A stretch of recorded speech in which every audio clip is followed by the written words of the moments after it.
سوبر سارون. بيت يطيب فيه العيش. هو بيت صغير نظيف وجدرانه بيضاء ناصعة وأبوابه ونوافذه لامعة. غرفة الجلوس هي أكبر الغرف وأكثرها أثاثا، وأهم ما فيها خزانة الكتب. يحافظ أفراد أسرتي على نظافة البيت وترتيب آثاثه، ويتشاركون في تجميله بالتحف المختلفة والحفاظ على محتوياته. كنا في حصة الإنتاج الكتابي، فاخترنا أن نصف بيتاً جميلاً.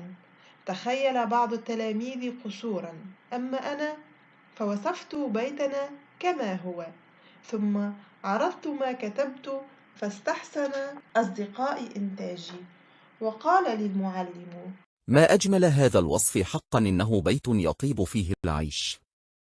فأجبته: ما تخيلت هذا المنزل، بل هو بيتنا الحقيقي. أعجب رفاقي بما سمعوا، فقلت لهم: لم يصبح على هذه الحال إلا بفضل تعاوننا واعتنائنا به، فليقم كل واحد منكم بدوره في بيته ليصير مكانا يحلو فيه العيش.